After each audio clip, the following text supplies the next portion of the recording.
اس طرح ہم نے یوسف کو ملک مصر میں جگہ دی اور وہ اس ملک میں جہاں چاہتے تھے رہتے تھے۔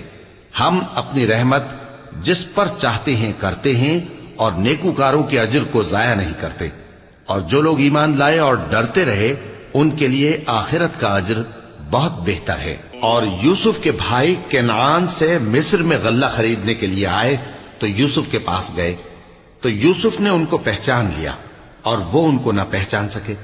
اور جب یوسف نے ان کے لیے ان کا سامان تیار کر دیا تو کہا کہ پھر آنا تو جو باپ کی طرف سے تمہارا ایک اور بھائی ہے اسے بھی میرے پاس لیتے آنا۔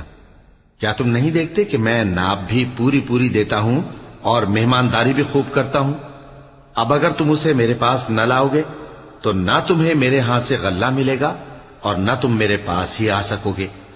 انہوں نے کہا کہ ہم اس کے بارے میں اس کے والد کو پھسلائیں گے اور ہم یہ کام کر کے رہیں گے۔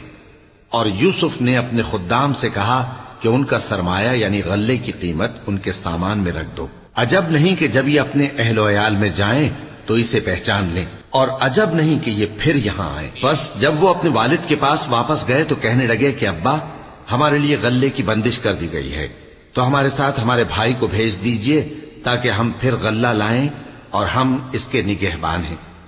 یعقوب نے کہا کہ میں اس کے بارے میں تمہارا اعتبار نہیں کرتا، مگر ویسا ہی جیسا پہلے اس کے بھائی کے بارے میں کیا تھا، سو اللہ ہی بہتر نگہبان ہے اور وہ سب سے زیادہ رحم کرنے والا ہے۔ اور جب انہوں نے اپنا اسباب کھولا تو دیکھا کہ ان کا سرمایہ واپس کر دیا گیا ہے۔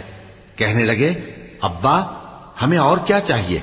دیکھیے یہ ہماری پونجی بھی ہمیں واپس کر دی گئی ہے اور ہم اپنے اہل و عیال کے لیے پھر غلہ لائیں گے اور اپنے بھائی کی نگہبانی کریں گے اور ایک بار شتر زیادہ لائیں گے کہ یہ غلہ جو ہم لائے ہیں تھوڑا ہے۔ یعقوب نے کہا کہ جب تک تم اللہ کا عہد نہ دو کہ اس کو میرے پاس صحیح و سالم لے آؤ گے، میں اسے ہرگز تمہارے ساتھ نہیں بھیجنے کا، مگر یہ کہ تم گھیر لیے جاؤ یعنی بے بس ہو جاؤ تو مجبوری ہے۔ پس جب انہوں نے والد کو اپنا قول دیا تو یعقوب نے کہا کہ جو قول و قرار ہم کر رہے ہیں اس کا اللہ ضامن ہے، اور فرمایا کہ اے میرے بیٹو، ایک ہی دروازے سے داخل نہ ہونا بلکہ جدا جدا دروازوں سے داخل ہونا، اور میں اللہ کی تقدیر کو تو تم سے روک نہیں سکتا۔ بے شک حکم اللہ ہی کا ہے، میں اسی پر بھروسہ رکھتا ہوں اور اہل توکل کو اسی پر بھروسہ رکھنا چاہیے۔